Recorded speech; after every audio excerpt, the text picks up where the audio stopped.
Michel Junot-Katsuya, bonjour. Bonjour. Quand le rideau de fer est tombé en 1989, on a tous eu l'impression que la guerre froide était chose du passé, que c'était fini, que l'espionnage, c'était derrière nous. Mais dans votre livre, vous nous faites comprendre que c'est tout le contraire, qu'il faut toujours faire attention en tant que pays parce que les espions sont toujours présents. Expliquez-nous comment. Tout à fait. Malheureusement, plus que juste présent, les activités ont doublé, triplé, sinon plus. Effectivement, à la fin de la guerre froide, beaucoup de gens et beaucoup de politiciens ont sabré dans les budgets des services de renseignement canadiens. Ça a été une mesure qui a prédominé à beaucoup d'endroits.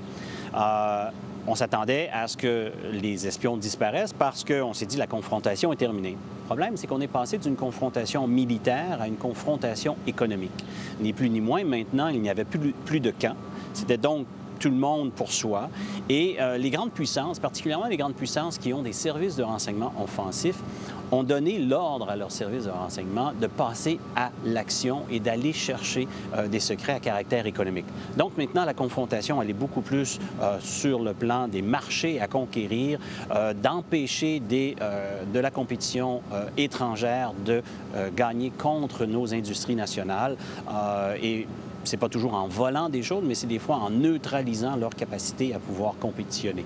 Et qui faut-il surveiller? Est-ce que c'est encore les Russes, les Chinois, ou est-ce qu'il y en a d'autres à ajouter à cette liste-là? Il y a nos vilains traditionnels, effectivement. Il y a encore les Chinois et les Russes sont à la tête du palmarès lorsque vient le temps de voler de la technologie, de voler des secrets à caractère économique. Ça, ils sont vraiment très forts. Sur le plan international, il n'y a plus que eux seulement. Il y en a encore beaucoup qui travaillent très activement, dont nos anciens camarades de combat aussi. Les Américains, les Britanniques, les Français qui sont très actifs ici au Canada, particulièrement au Canada francophone, pour justement pouvoir utiliser cette capacité linguistique et culturelle. Mais qu'est-ce qu'ils cherchent et comment vont-ils le chercher? Le Canada est un pays basé sur le savoir. Donc, on est un pays de très haute connaissance. On a des centres de recherche et des universités qui sont à la fine pointe de la technologie dans beaucoup de domaines. De payer pour cette recherche, c'est effectivement très dispendieux. Et c'est beaucoup plus économique que d'aller la voler en bout de ligne. Surtout dans une période économique comme on traverse sur la scène internationale. Vous savez, on pourrait utiliser l'analogie à dire qu'un pays, c'est un peu comme une entreprise. C'est-à-dire, il y a un conseil d'administration, le gouvernement, qui a un budget à gérer, qui doit rendre rentable son pays le plus possible. Donc, d'investir dans la recherche et le développement, ça, c'est du moyen à long terme. Alors que d'aller investir dans les services de renseignement, qui vont aller voler de la technologie, on obtient deux objectifs. Un retour immédiat sur notre investissement et on neutralise la compétition en même temps parce qu'on va être capable de présenter une technologie à un prix dérisoire comparativement à celui qui doit récupérer son investissement initial.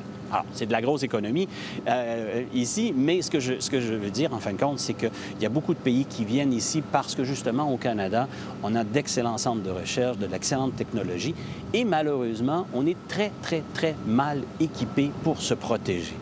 On va y arriver à ça, mais comment est-ce que les autres pays font ça? Avez-vous des exemples peut-être à nous proposer? Oui, il y a divers moyens. Et dans ce domaine, les espions internationaux ne manquent pas d'imagination et de créativité. On cherche énormément, dans un premier temps, à gagner de l'influence, d'aller chercher auprès de gens d'affaires, auprès de politiciens, des influences pour gagner un positionnement stratégique qui va nous donner de l'information sur ce que le pays ou certaines entreprises sont en train d'entreprendre. On va aller carrément faire du vol de technologie. On va engager des espions. On va retrouver des gens dans l'entreprise qui sont prêts à donner de la technologie en retour pour des faveurs ou de l'argent. Ça, c'est du traditionnel. énormément maintenant de croissance au niveau de l'espionnage cybernétique. L'utilisation des ordinateurs pour aller voler de l'information. La Chine a fait d'ailleurs à cet effet énormément énormément la manchette ces dernières années à cause justement de l'utilisation de ce qu'ils appellent des hackers patriotiques.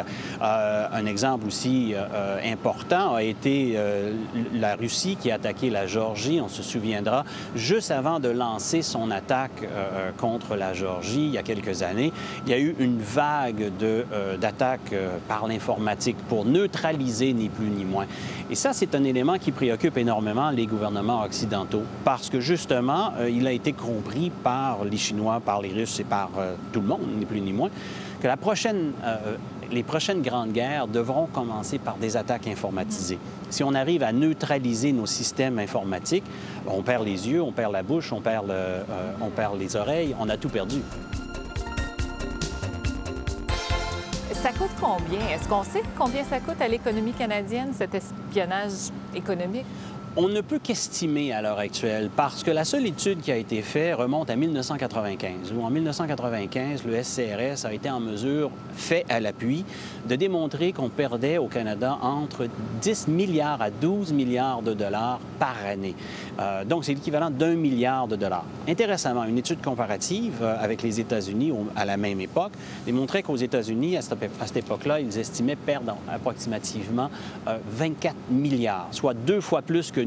Mais la population ou la société américaine étant 10 fois plus grande que nous, en réalité, au Canada, on perdait 5 fois plus. Et est-ce que les chefs d'entreprise, les conseils d'administration, les dirigeants, est-ce qu'ils sont au courant de ce qui se passe? Non. Ou pourrait se passer chez eux? Non. Malheureusement, il y a une certaine naïveté. Naïveté qui est créée dans une bonne mesure par une politique du gouvernement central canadien, gouvernement fédéral, qui toutes couleurs confondues, gouvernement après gouvernement, ont décidé de ne pas parler du problème et de pratiquer cette politique, vous me permettrez l'expression anglaise, « speak no evil, see no evil ». Donc, si on ne parle pas du problème, évidemment, les gens ne sont pas sensibilisés. Et dans le domaine de l'espionnage corporatif, l'espionnage industriel, c'est beaucoup moins une question de sécurité physique, c'est beaucoup moins une question d'ajouter des barreaux ou d'avoir des gardiens qui font des rondes, et beaucoup plus une question de gestion de notre information et de politique en matière de culture des affaires. C'est la culture des affaires qu'il faut redéfinir, revoir. Alors, ça m'amène à ma prochaine question. Si nous, on est les victimes dans tout ça, est-ce qu'il y a des entrepreneurs ou des entreprises canadiennes qui vont à l'étranger faire de l'espionnage chez les autres? Bon, j'imagine qu'il est possible qu'on ait des entreprises canadiennes. C'est un peu moins un réflexe chez les entreprises canadiennes, en grande partie parce que la plupart des grandes entreprises qui pratiquent de l'espionnage industriel à haut niveau reçoivent l'appui de leurs services de renseignement nationaux, que ce soit les Français, que ce soit les Britanniques, que ce soit les Américains, que ce soit les Russes ou les Chinois, évidemment.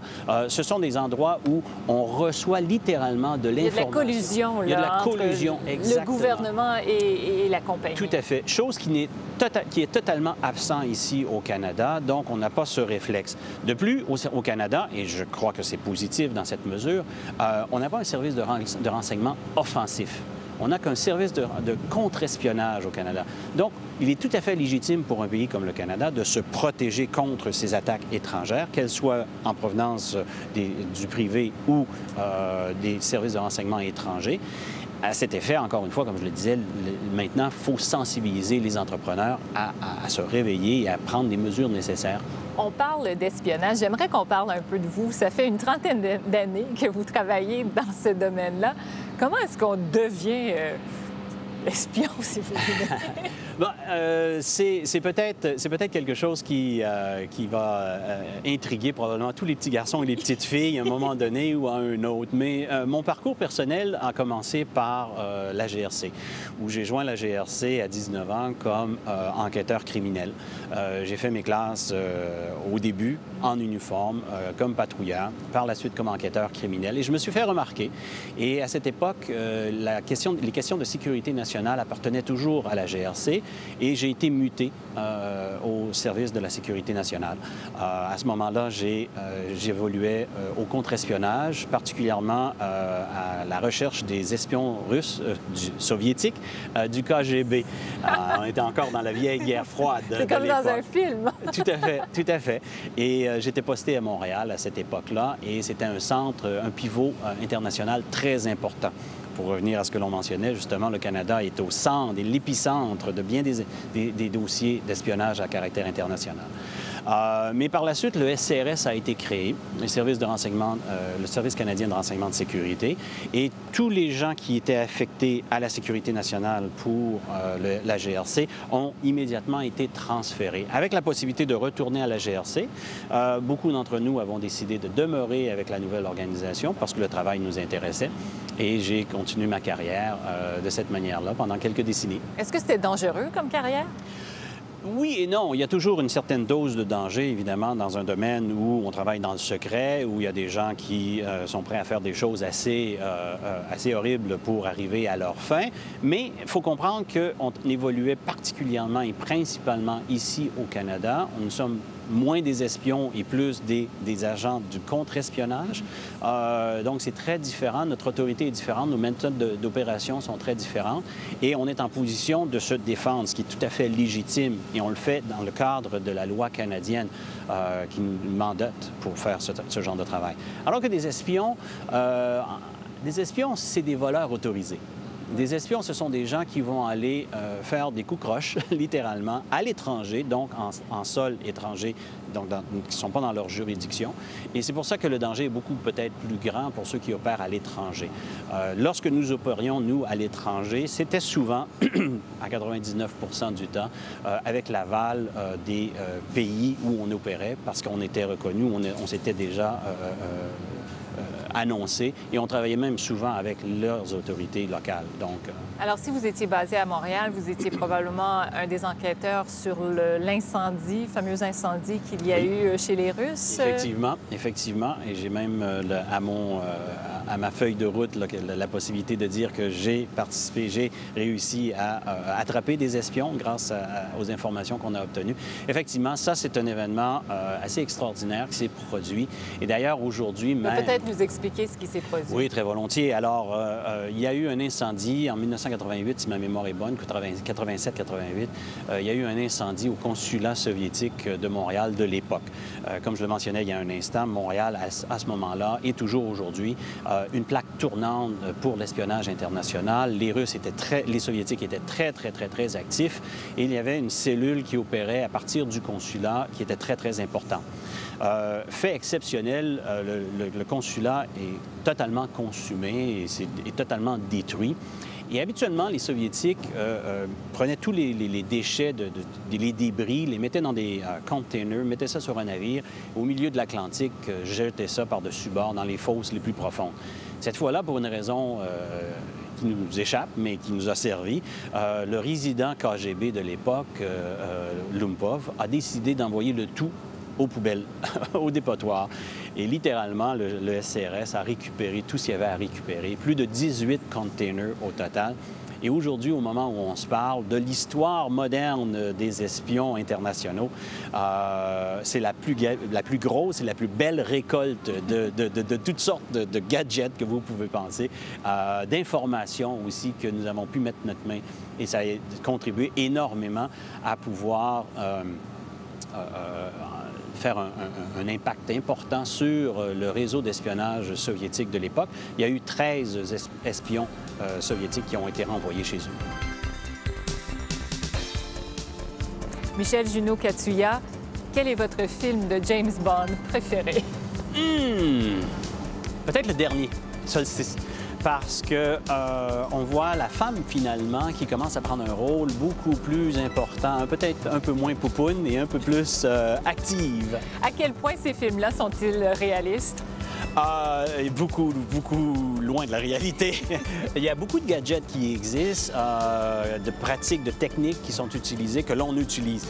du moins qu'on fait moins de peur et moins d'explosions, malheureusement. Et les poupounes sont moins présentes. Quand vous êtes dans un bar ou dans une soirée quelconque et vous dites à quelqu'un que vous rencontrez ce que vous faites dans la vie, comment on réagit?